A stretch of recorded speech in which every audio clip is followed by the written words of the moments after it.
Today, we're going to be talking about moving to Florida from the US West Coast. What was I thinking? And as yes, you can see, we're going to have a guest here. I'll introduce her in just a minute.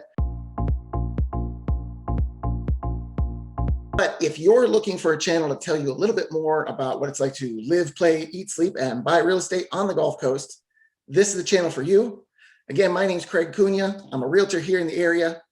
I get calls from people every day asking for help, and I can do the same for you, but you need to do one thing for me. You've got to call, text, or email because I've got your back when moving to the Gulf Coast. Now, as I said, we are going to have a guest today. This is Chelsea Hayes. She is the newest member, newest agent that's working with me here at EXP. And she is the one that did this relocation from the West Coast. And when I say West Coast, what is it, like 3,400 miles away, you said? Oh my gosh, yes, 3,400 miles. Yes. Washington State. So Washington State to Southwest Florida. That's probably the longest commute you can make in our country. But in any case, what we're going to do is we're going to get some of the questions answered you might have based upon your process when you're going to be moving. And Chelsea, when you took this upon yourselves, first of all, what made you want to come to Florida or decide to come to Florida from Washington State? Well, for one, Craig, it's Florida. Okay. It is sunshine all the time. I mean, you might get the rain or whatever, but it's completely different from the West Coast where we lived in Vancouver, Washington. It rained all the time. You get the four seasons, which is nice, but honestly, you only get about 2 summers out of the season. So yes. All right. So you primarily, it sounds like you wanted the weather switch, but the process itself, tell me, because most of the people that watch these videos, they're looking for more information about moving to Florida. And since you came all the way across the country, when you started the process, did you have a property to sell before you moved? Yes, we did. We had a house, and the process, it wasn't that bad. We just had to make sure that we had our ducks in a row, just making sure that our house was sold first. We had the contingency, obviously, to get to this house here. So yeah. So you're one of the lucky ones that was actually able to get a house to sell contingency, but it's because you also had a very strong deal back home. And I believe also because the seller was a veteran and so is your other half. So that kind of gave a connection with these people, a trust level to go through that process. Yes, definitely. But let me ask you this. So I'm assuming right after you went under contract on the home there, then you started looking for the home here. Was that a pretty quick transition? Yes, definitely. And we had to move fast because the market was booming here in Florida during the COVID. And, we were looking for homes and it took us forever to find a house. I'm talking, we would put in multiple offers. I'm talking higher than the asking price, like 30, 40, $50,000 over the asking price. And honestly, we just got outbidded by cash buyers. And, it did kind of made us feel a little down. We're like, are we ever going to move? Because not only that, we had our house for sale, in Washington. So we're like, okay, like we're about to be closing on this house pretty soon. What are we going to do? So, that was a little struggle. So the process of finding somebody to work with. Now, you are somebody that's a perfect case of this because you're so far away from Florida. How did you start the process of finding somebody to work with?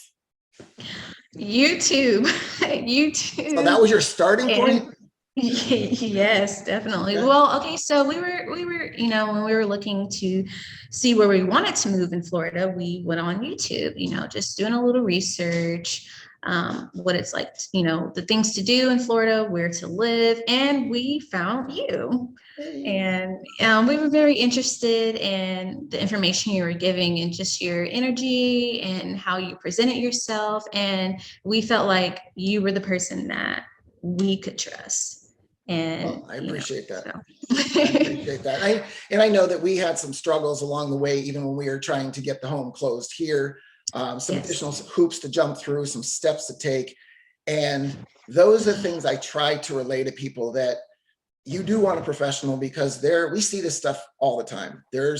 We had an issue where we had to dispute the appraisal, and that's not always going to be the case, but you have to know how to do that and what's your best vantage point. So thank the Lord above, we had all that work out in our favor. Amen. Everything that we had to Amen. do. So you guys are here now. So tell me, is Florida everything you wanted it to be and expected it to be? Absolutely, absolutely. It was everything and more. The people here, the hospitality, just the weather, it's just completely different. The beach, living in the West Coast, the water, we have the Pacific Ocean. So it's always cold. You can't really swim. You can probably go fishing, but I mean, that's about it. You can't really just walk around in a bikini all the time. So Right. So culturally, I think that when we spoke previously, you were talking about how there's some things you missed that you can't really get here, but there's some new stuff that you're finding. So what is it? And I guess I don't really want to necessarily do pros and cons, but why don't we just approach that? So give me some of the pros to moving here first and things that are better. Then we'll talk about the things that you're missing from home. So Okay, you mentioned the weather, you um, mentioned the beaches. What about the dining experiences and the entertainment experiences here? it's completely different. You know, the food is different. You've got a lot more seafood, a lot more fresh seafood. The atmosphere of people. I mean, you get a lot of more vacationers here, so you get to meet a lot of more people. People are more vocal, more open to know who you are Really? and to get to know you. So I think that's a big plus, community, just being around people that, value a lot of the things that you value. So that's a big plus for me. So. Okay. Well, I know that you guys have spent a lot of time. I see postings all the time about places you go and things you do. Was there any one thing so far that, and I know that your other half, he opened up here's another plug for, what's the name of the water sport company again?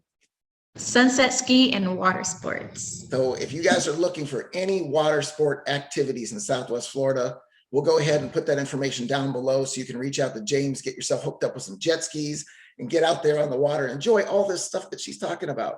So outside of that, let's just get that part out of there. I know that you go all over on these jet skis, but is there anywhere else that you've gone that was like really impressive to you in the area? Cabbage Key. Just you have to get there by water. So we took jet skis there and it was a pretty cool ride, honestly. And Cabbage Key is its own little island. It's beautiful. You have turtles, chickens, all kinds of cool things. So let's see, another place that I could say that we went to would be the Calusa. So the water is a lot more flat. So anybody that wants to ride on jet skis, and actually be able to be away from just the waves and the lake and all of that kind of the rules of the water, I would suggest going to Calusa. So that was up the river, right? Yes, sir. Yeah. All right. So now I guess I have to say, what's the cons to coming here? Like, what can you not get here that you had back home? Or what are some things you're maybe missing that you wish were here? Food.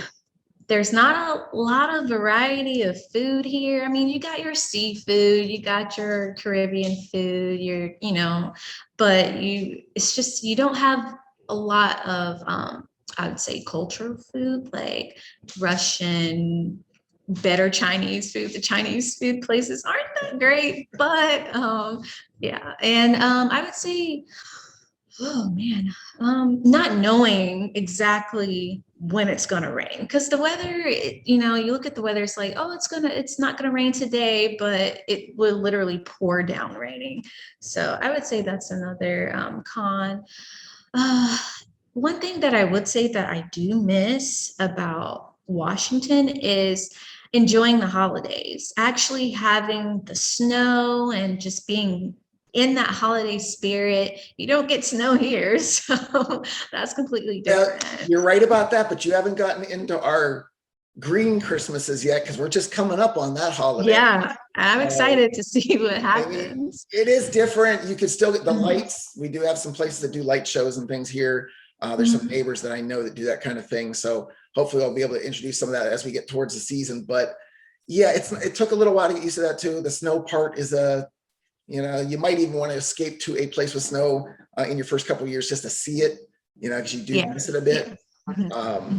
But I think in our conversation, you mentioned something about craft beers and maybe coffees and stuff. Is that Yes. Okay. Living in Washington, everybody's all about coffees. I'm talking there's coffee shops on almost every corner.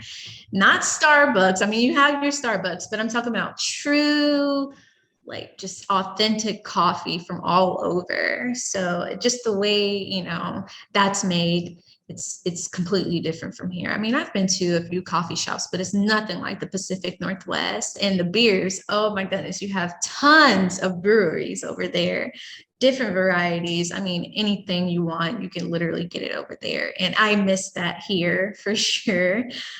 You have Bud Light, Budweiser. I'm not really a fan of that, but yeah, I would say that's the con. Just smaller cons, nothing too major. I mean, that'd be the only thing that I really miss. So Okay, so now that we've talked about some of the pluses, minuses, and all that, we kind of glazed over the actual move, because I know that one thing, you guys had a little bit of a dilemma on your move. So is there anything that people can do to prepare better for a trek over those distances, whether they're hiring a moving company, doing it themselves? Is there anything you learned in that process that you think could help somebody out? listen, guys, just for one, take it easy. Do not overstress about things, okay? I mean, you're gonna get to where you gotta go if that's where you truly want to be, for one. And two, I would say, just make sure you have your ducks in a row. Have a plan, stick with the plan. I know that things might veer off, but find a way to just get back on track.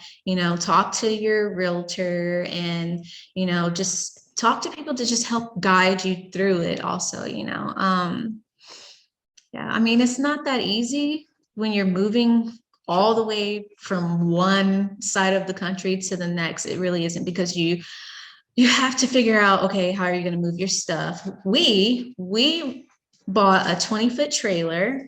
We had 3 dogs and we drove. Okay. It took us about 5 to 6 days to get here. I have to interrupt. Not just 3 dogs. Tell them about these 3 dogs. The size, the type, the energy. I mean, 3 blue nose pit bulls, hyper. 1 girl, 2 boys, mom, dad, baby. That's what that is. Oh my goodness. So but you know what? They actually did very good, better than what I expected them to do, traveling all across the country. And they actually enjoyed it. We got to show them around and see things with them. And if you have pets, hey, enjoy it. It's a road trip. Sure. Just think of it as a beautiful, long road trip. Hey, and their family, right? So yes. Enjoy it while you can. Yes. Yeah. All right. Very good. Yeah. So is there anything else that you think you would share? Again, guys, Chelsea's coming in as a real estate agent in the area. She's going to be helping me out and working with me, getting familiar with everything here. And as you can see, she's very much into experiencing all the things here. So if that's the kind of thing you're looking for, we do have a new residence club here in Cape Coral as well. I'll talk about that in the coming weeks, but that's something else. Chelsea, you might even want to look into it, get you into all those social aspects that you're saying, all the people you want to be in. So you might look that Definitely. Up. But is there anything else that you'd like to share that maybe somebody would want to know, whether it's about here or your process? Honestly, guys, like I said before, when you're buying a home, looking for a home here in Florida, just make sure you research where you want to be, because honestly, location does matter here. Whether you want to be near the city or more in the country areas, Florida has a variety of places you could live and the kind of lifestyle you want to live, right? So if you're more into water, you got the beach. If you want to be out more in the country, hey, Florida has all kinds of country areas for you. So surprisingly, right? Surprisingly.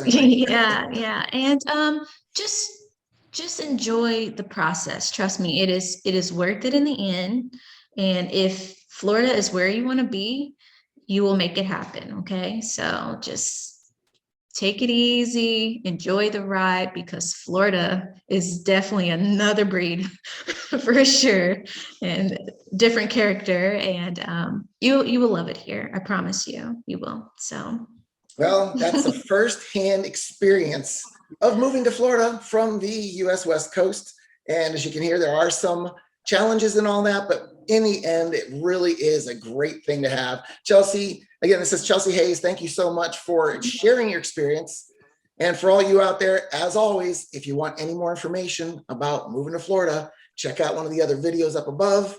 And if you need anything specifically, you've got to call, text, or email, because we've got your back when moving to the Gulf Coast.